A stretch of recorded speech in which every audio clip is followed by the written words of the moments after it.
പോയി ഗൈസ് പോയി. Hello guys, welcome to the new vlog. അപ്പൊ എല്ലാവരും എന്നോട് ചോദിച്ചക്കാര് ഈ മുടി എങ്ങനെയാ പഴയ അവസ്ഥയിലാക്കാന്ന്.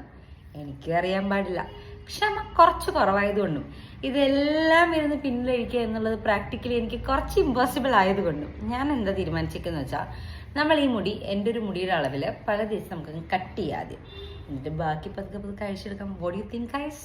ഇതാണ് മുടി മുറിക്കുന്നതിന് മുന്നേ ഉള്ള എൻ്റെ കോലം. എന്നാൽ നമുക്കങ്ങ് വെട്ടിത്തുടങ്ങാം.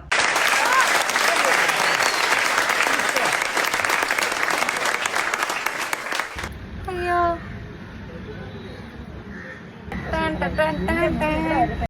ഫൈനലി അങ്ങനെ നമ്മൾ മുടി വെട്ടിക്കഴിഞ്ഞു ഗൈസ്.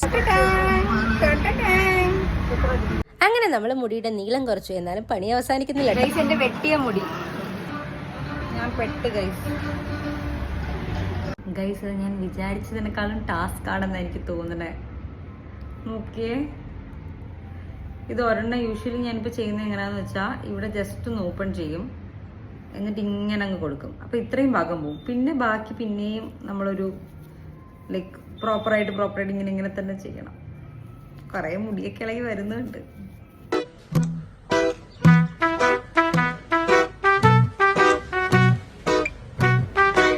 ശരിക്കും 119 ബ്രെയ്ഡ്സ് ഉണ്ട് എൻ്റെ ഈ ടോട്ടൽ ഹെയറിൽ. അതായത് സിംഗിൾ ഇങ്ങനെ ഓരോന്ന് നോക്കുകയാണെങ്കിൽ 119 എണ്ണം ഉണ്ട്. ഞാനൊരു 50 എണ്ണം പോലും ചെയ്തു. ലൈക്ക് ഫ്രണ്ട് പോർഷനായി, പക്ഷെ ഫുൾ ബാക്ക് പോർഷൻ ഇനിയുണ്ട്.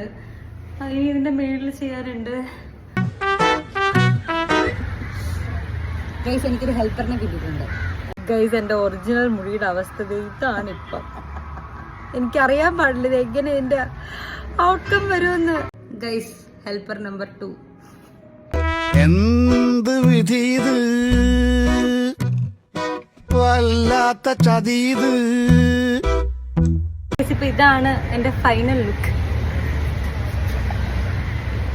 ഇത് ശരിക്കും എന്റെ ഒറിജിനൽ മുടിയാണ്. ഇതിങ്ങനെ പിന്നി ഇങ്ങനെ ആയതാന്ന് തോന്നുന്നു.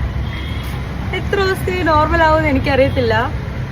പക്ഷെ ഇപ്പോഴത്തെ എന്റെ കൊലം ഇതാണ് ഗൈസ്. അടുത്ത ആഫ്രിക്കൻ ഹെയർ സ്റ്റൈലുമായി വീണ്ടും വരുന്നത് വരെ ടാറ്റാ ബൈ.